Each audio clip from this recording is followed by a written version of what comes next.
cutting. Time to flatten some hay. And maybe by the time I get 120 acres done, I'll be awake again. Oh yeah.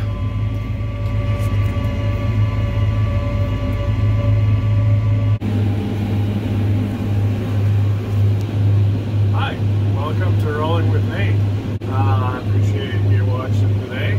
I'm going to be talking about a little bit about a few of the controls or settings on a Fendt monitor. I'm in a 2019 Fendt 724 right now, but the screens are all very similar for quite a few years now.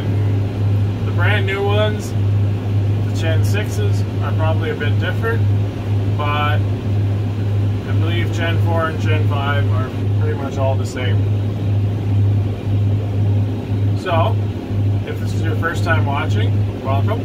And if you've been following my channel and subscribing, that's awesome. Thank you. I really do appreciate it.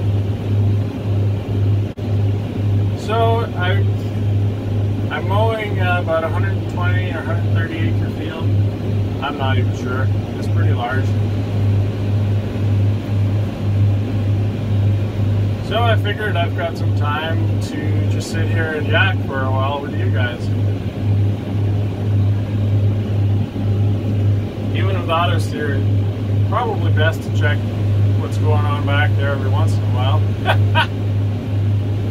Yeah.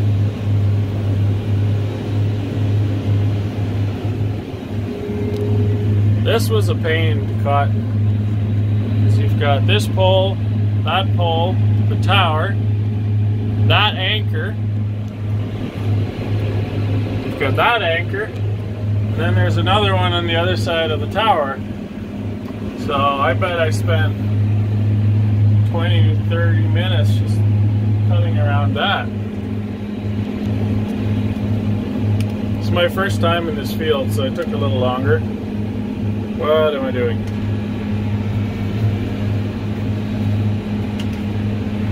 Retry.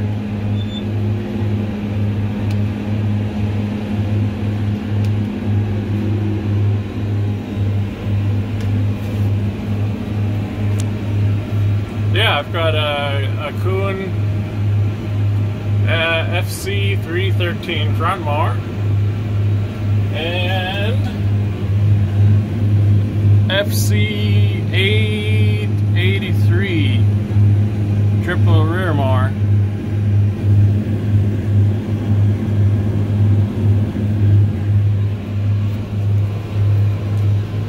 It's been a really nice combination for us. It would be nice, this one is 28 feet. It would be awesome to go to a 33 foot, but this is pretty much heavy enough for this size of tractor. We'd have to go up to an 8 series probably to run a 33 foot safely anyway, especially to go down the road. Those with another 5 feet on there, it would really want to tip on the corners. This one is bad enough already. You got to be pretty careful. It's just a big enough tractor to do it. We used to do it with the 720. Basically the same frame size, but not quite as solid of a tractor. So this one does handle it a lot better than that one did. Got a few bumps, but as a whole the field's not bad. So yeah, this combination, 240 horsepower. We do have conditioners in the front mower, but we took them out of the back. They were wearing out, and we don't really need them because all we really cut is made into silage anyway. So then we don't want it to dry that quickly. We just want it to dry a little bit, and then we chop it wet. Got another hydro post. There's many hydro posts in this field, a lot of obstacles. I'll show kind of an overview map of the field and you'll see what I mean. It's been a bit of an adventure. I think it took me almost 2 hours to do the outside round and end up by the tower there.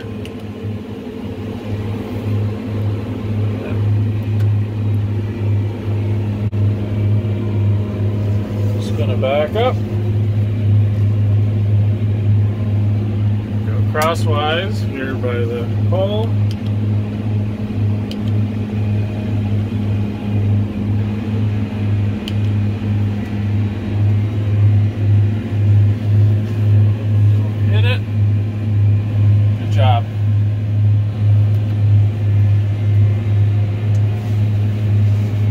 I'll just use the front more to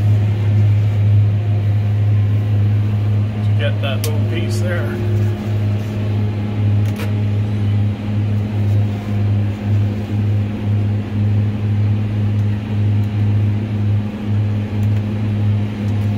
Perfect.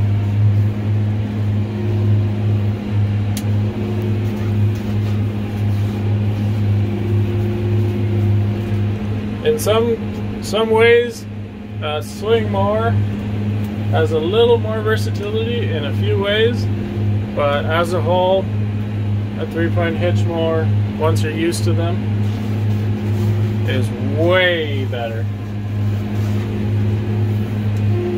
as a whole.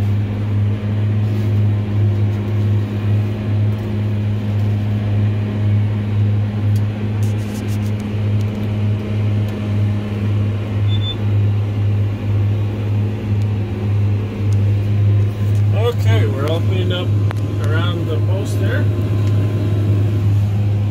And we're rocking and rolling again. This field goes up to that clump of trees. There's a house in there. Then it goes up to those trees, out to the road, up around those houses, up to the next road. And then we'll go past the trees. It's a big field and a lot of corners. The field, you've got the blue marking kind of the outside and all the corners I had to go around. Then you've got the yellow is a low phone wire I had to watch out for. And then all the red spots are the things I had to go around. So for 2 hours, I did the outside rounds, which is 116 acres, so that takes a while already. And then I did everything around the phone tower there, which added a lot of time to.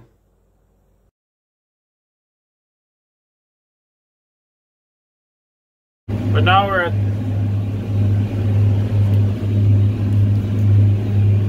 the fun part, which is just simply going back and forth and mowing.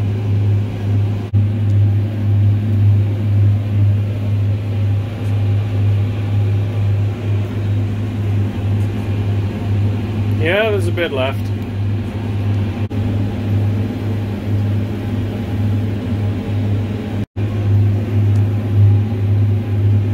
Alright, I've got the screen set up, the computer set up, so that when I start in the row, I can just hit go. That engages my auto. I hit it again. That drops the front more. I hit it again. That drops the rear more. I can set everything on timers so that I just have to push the button once, but it's really hard to get that accurate, so I almost like it better just to go click, click, click. But I want to set up the end button to do the same thing, to lift the mower, lift the mower.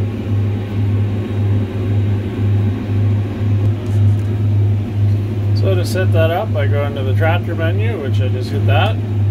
That gives me all the options. So that would be front hitch, rear hitch, hydraulics, PDO and engine RPMs, and Variotronic, which I hit that one. That's my setup for the go button. See the auto steer, front hydraulic, rear hydraulic.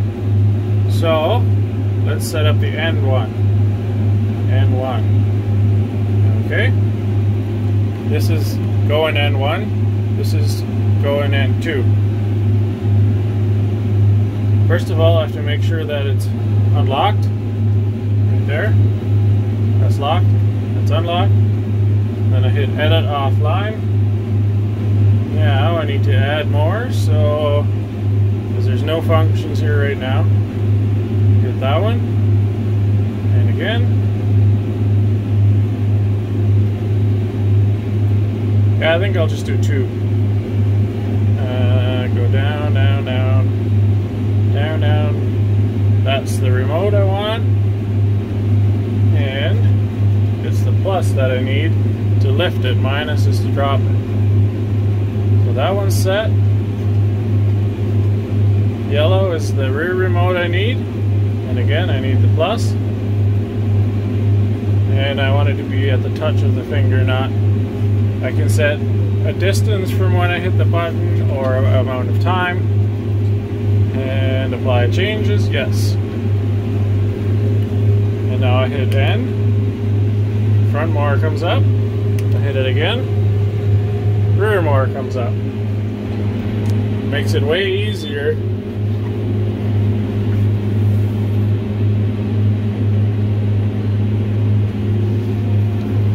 So I'm going to do the same thing now. I hit go.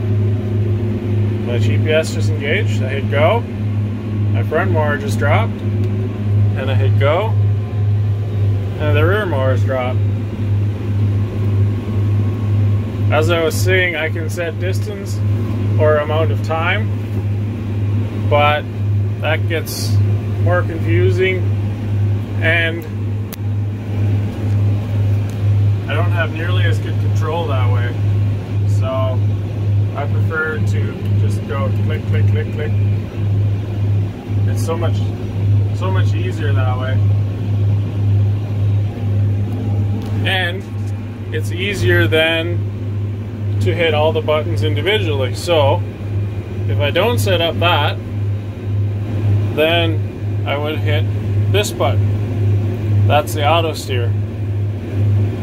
Then my guidance would be engaged, which I've set that up all in that screen beforehand. Then I would hit this button. That one is programmed to drop the front mower. Then I would hit this button. That is programmed to drop the rear mower. Now I could put the cruise on the go too, but all I got to do is just knock that lever to the right and it engages cruise. So instead of going here, here, here, and then here, I just go click, click, click, bang, and away we go. Now to take the cruise off, I didn't put it on the end button because why bother? Or the auto steer, I mean. The cruise, I just take control with my foot.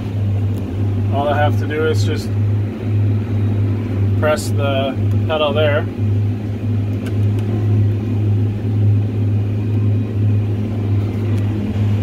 And take control, and the auto steer disengages as soon as I turn the wheel to make the corner. So I don't really have to end that. So again, go, go, and go. And then click. That engages the cruise. You can see it's engaged right there.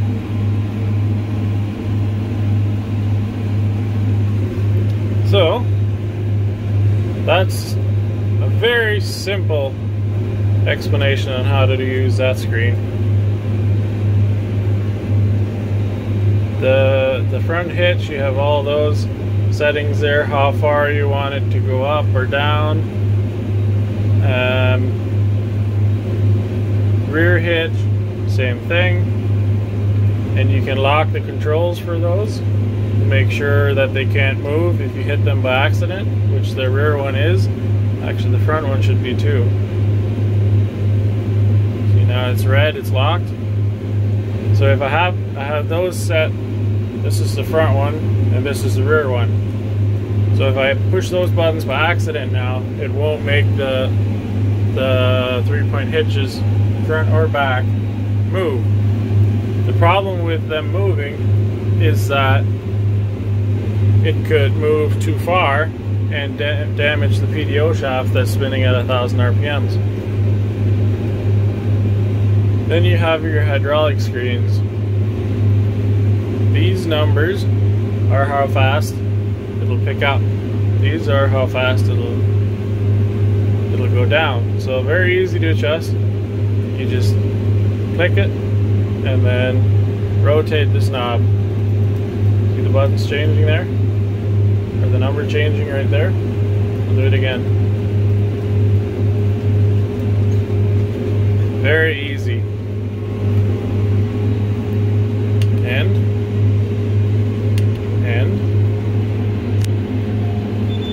I take control with the steering wheel.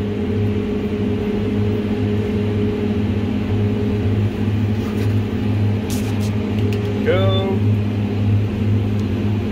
Go. Go. And not. And here you have timers, which that's kind of confusing if you're not used to it. Basically, you can set how long you want that particular hydraulic to keep running. So like these would be set to continuous. So as soon as I hit that button, it's just going to keep going until I tell it to stop. Now you go to there. That's a confusing screen, but that's where I assign all these buttons. So you see those buttons, that's these buttons.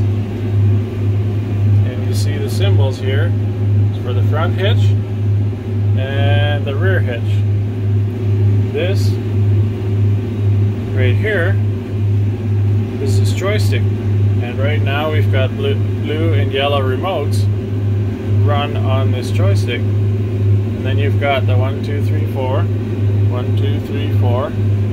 We've got dark green, yellow, blue, and red on those. And those are super simple to change.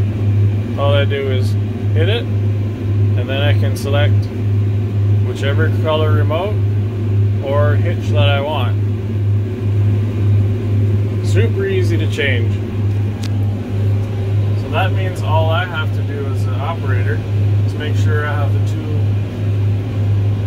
correct lines together back there, and then I can jump the tractor. And if it's not set up the way that I want, all I have to do is change which remote is controlled by which button. So very simple to operate. A little confusing at first, but once you get used to the interface, very easy. Okay, I had to focus while I went around that post there. So if you've got that all set up the way you want, if you get confused, you can always just hit this one. It always takes you back to home. This is your home page. That is your GPS setup, which this is where you'd set up your implement.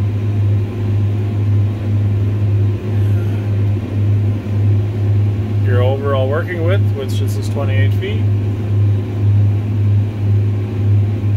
The overlap, I've got 8 inches set in. So if I went 28 feet in the GPS, I'd probably miss some right there because it might go a little bit. It might not be perfectly true. This one doesn't have RTK. It's just it's not WAS. It's like WAS 2.0. I forget what it's called. So it's a little better than your basic one, but it's not RTK like sub-inch. So the path to path is 27 feet 4 inches on the setup. And that's where our field settings are. If it's a field I go to all the time, I'll put in a name that identifies it. But since this is the first time I've ever done this field, and it's not one that we'll normally do. I have a field set up as just random, and then I just record the boundary and the way lines for the field for that day.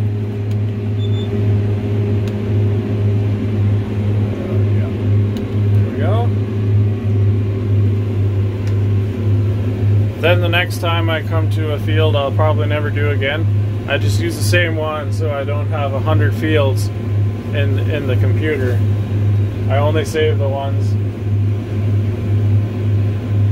that gives me the details I need for today, like how many acres. I haven't finished the boundary yet, so I don't know how many acres this field is, but I will shortly here. I've set up my AB line, which that's pretty simple. Just hit that button, type of way line, AB straight, A plus angle, which means a straight line. But if I knew how many degrees on the compass specifically I wanted my line, I could use that. Contour is, it would follow a ditch line or a tree line, and every round would do that. So you could go all the way around your field, and every round would just keep that same distance going along those lines. Pivot is used, I'm guessing it would be used for pivot watering setups. I don't know. You'd probably set a center point, and your circles would just get bigger and bigger and bigger from the center point, I'm assuming. But I don't actually know, I've never used it. Then all you gotta do is hit yes, and so on and so forth. But I won't actually do it because I have one set up that's working. So I'll just exit that. Yes, I want on board. Yes. And we're back at the end of the field already. So and take control of my wheel. I always try to turn pretty slow because those tires up there can really make a mess of the field. Go, go. If you wheel around too quickly. Those rear mowers back there are very heavy.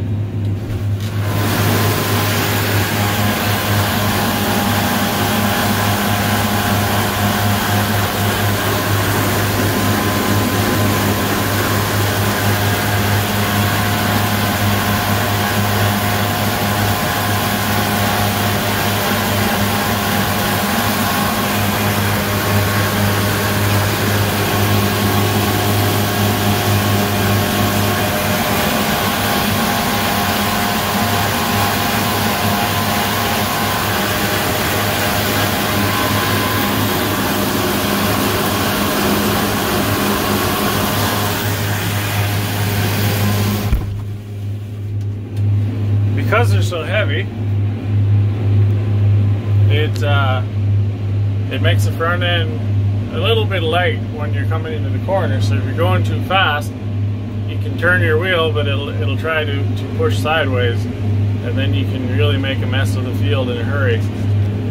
So I like to just slow right down, just make a proper corner, and then speed up on the straightaway again. I've made some progress, but I've also still got a long way to go, because the section we're doing is only about half the length of the field. This goes past these trees quite a ways yet, so I'm going to be going for a while.